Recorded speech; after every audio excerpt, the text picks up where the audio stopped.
1. Who is Björn Natthiko Lindeblad? Björn Natthiko Lindeblad, a guy who didn't live life in the usual way. He was a businessman who wore fancy suits, flew on planes, and made decisions that shaped companies.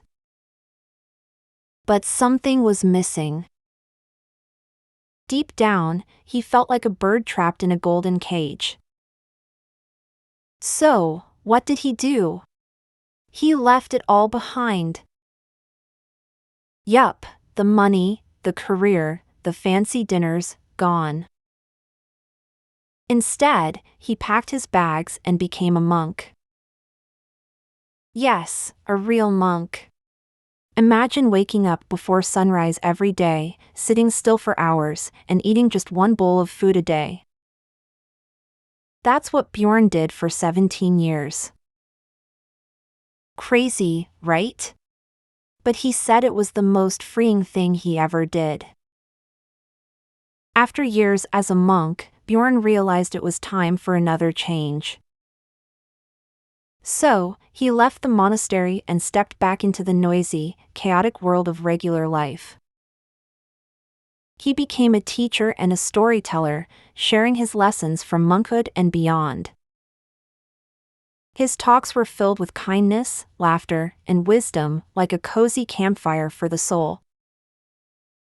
So, as you dive into this summary, think of it as a collection of wise, heartwarming letters from a man who walked two very different paths in life. Let's explore his story. 2. The art of not knowing, why it's okay to not have all the answers. Think of it this way. Imagine holding sand in your hand. If you squeeze your fist tightly, the sand slips through your fingers.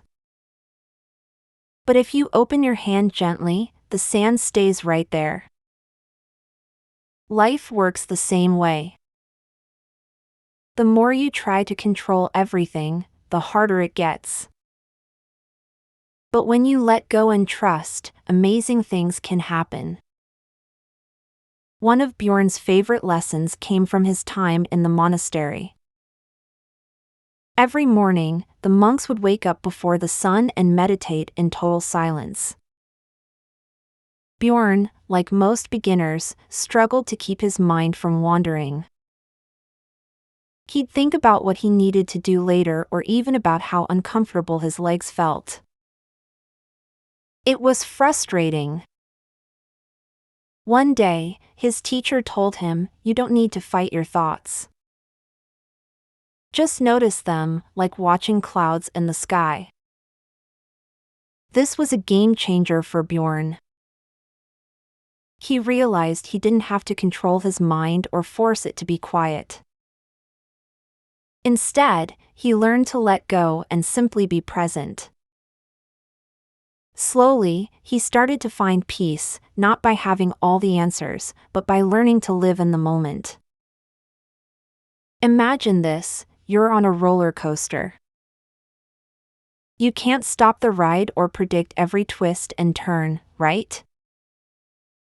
But you can throw your hands in the air, scream, and enjoy the thrill. You can't always control it, but you can embrace it. 3. Listening to your inner voice, trusting yourself and finding peace. Have you ever felt like your brain was too noisy? Like a playground where every kid is shouting at the same time, someone's on the swings, someone's yelling on the slide, and someone else is throwing sand? That's how Björn Natthiko Lindeblad described the mind. It's busy, chaotic, and can feel out of control. But here's the good news, just like a calm teacher can quiet a noisy playground, you can calm your mind and hear your inner voice. Your inner voice is that quiet, wise part of you that knows what's right, even when the rest of your brain is shouting a million thoughts at once. Björn called it his still, small voice. He believed that we all have this voice, but it's hard to hear when our minds are too loud or when we're distracted by worries, fears, and busyness. When Björn became a monk, he spent a lot of time in silence. At first, he thought, this is going to be so boring. He even joked that he'd get excited about hearing the sound of a fly buzzing because it broke the silence. But over time, he discovered something magical. Silence wasn't empty, it was full of wisdom. One of his teachers explained it this way: imagine your mind is like a muddy pond. When you stop stirring it, the mud settles, and the water becomes clear. In silence, Björn found clarity.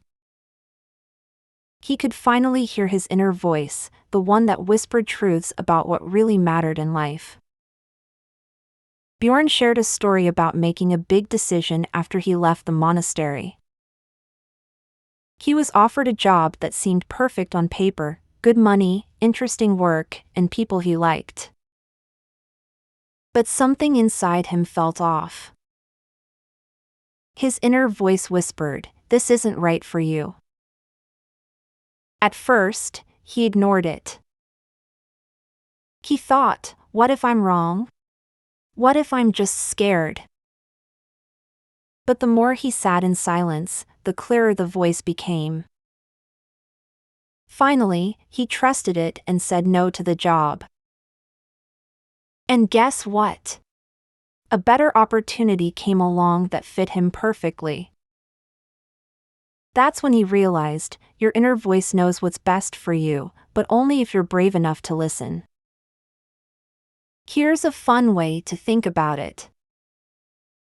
Your thoughts are like monkeys swinging on trees.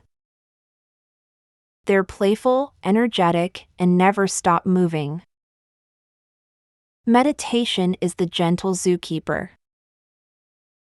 It doesn't fight the monkeys, it just watches them calmly until they settle down. Want to try listening to your inner voice? Here's a fun and easy way. 1. Find a quiet spot. Sit comfortably and close your eyes. 2. Breathe slowly.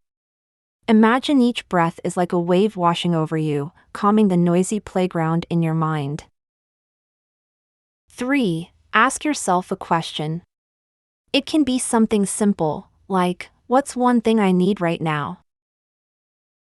4. Listen. Don't force it, just notice the thoughts or feelings that arise.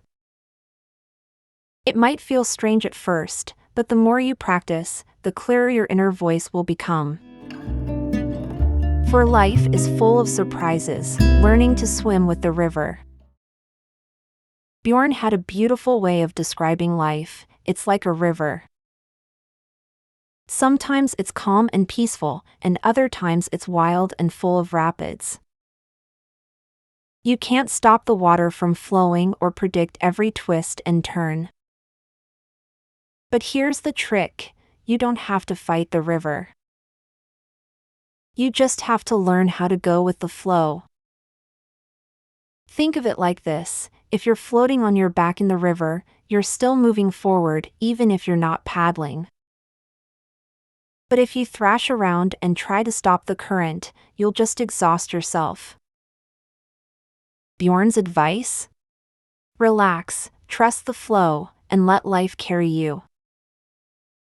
One of the biggest surprises in Björn's life came after he left the monastery.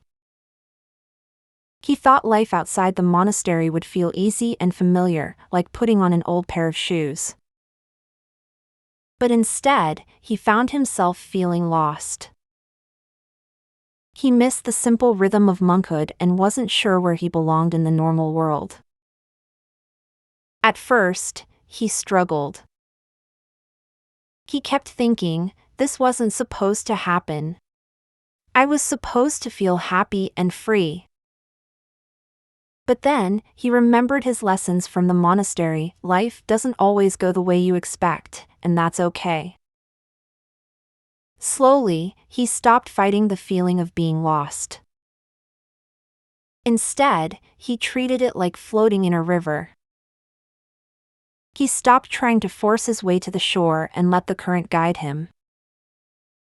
Björn's greatest test of swimming with the river came when he was diagnosed with ALS, a disease that slowly took away his ability to move and speak. It was a devastating surprise, one that no one could prepare for.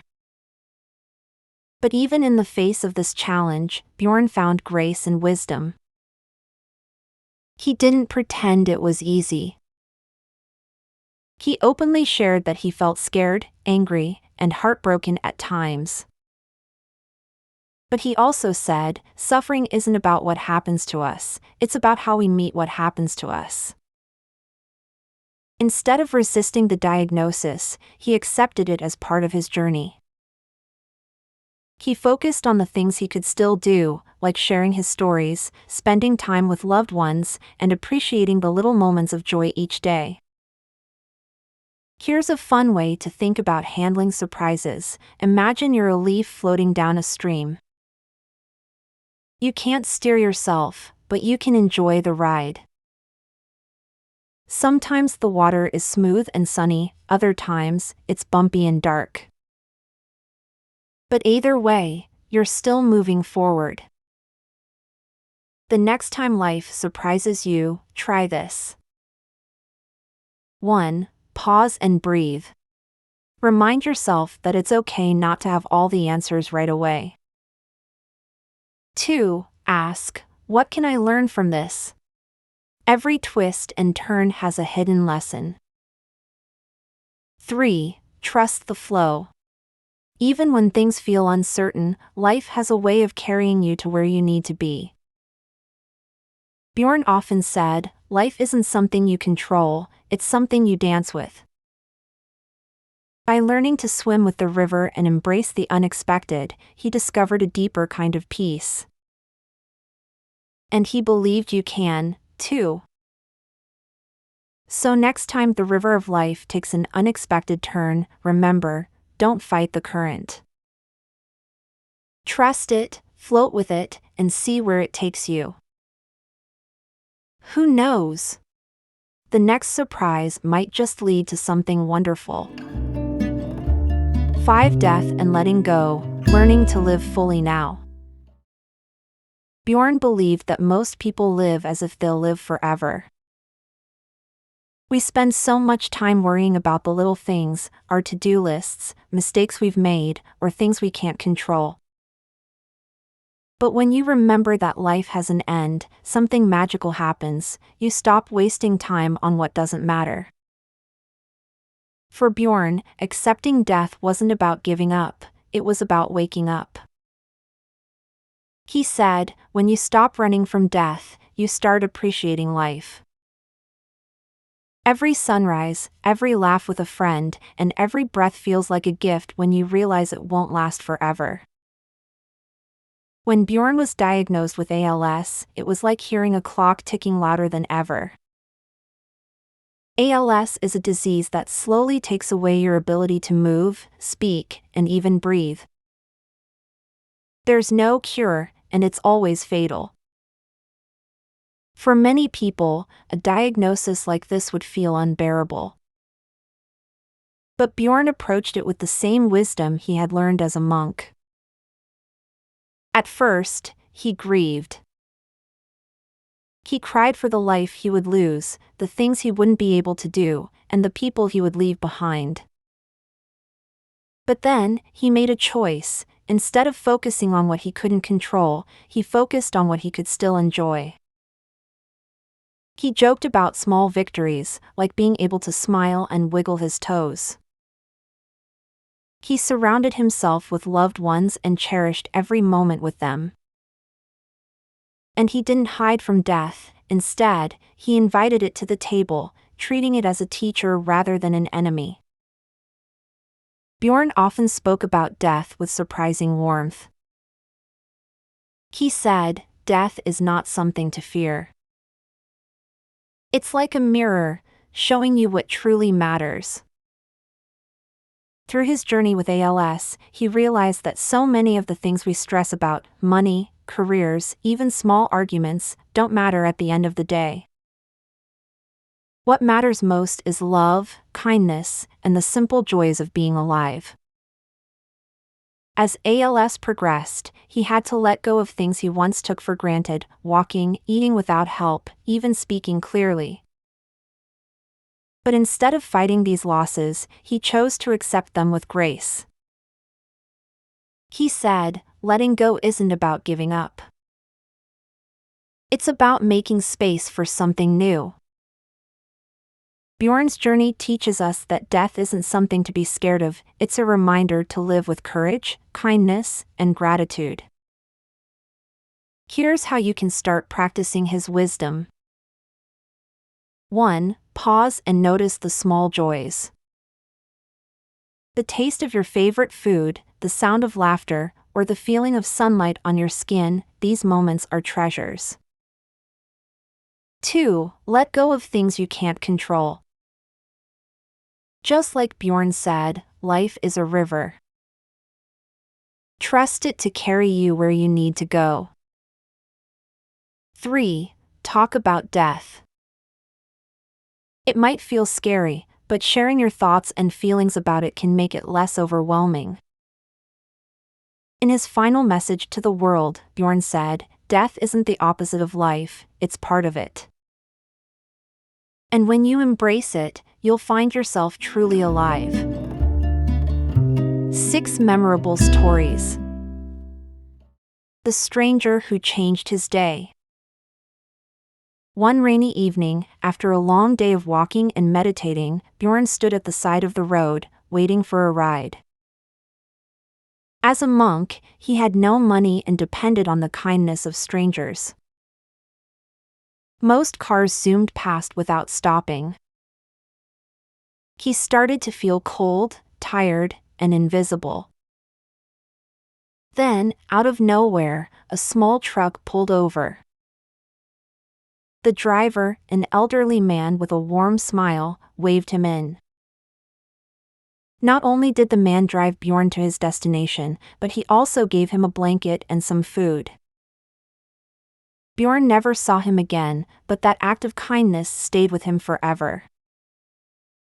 He realized that even a small gesture can completely turn someone's day, or life, around. The dog that taught him patience. At the monastery, there was a stray dog that wandered around the grounds. The dog, whom Björn nicknamed Patch, loved to lie right in the middle of the meditation hall. No matter how many times the monks tried to move Patch, he would trot right back to the same spot. At first, this annoyed Björn. Why doesn't he listen, he thought. But over time, he realized Patch wasn't being stubborn, he was just being himself. Björn learned to accept the dog as he was, instead of trying to change him. Patch became his unexpected teacher, showing him that patience often means letting things, or dogs, be exactly as they are. Björn often said, "We're all students, and we're all teachers." He believed that life is a never-ending cycle of giving and receiving. You might learn patience from a child, courage from a friend, or kindness from a stranger. And at the same time, you might unknowingly teach someone else through your actions, words, or even your mistakes. This perspective made life feel less like a race to get it right and more like a shared journey.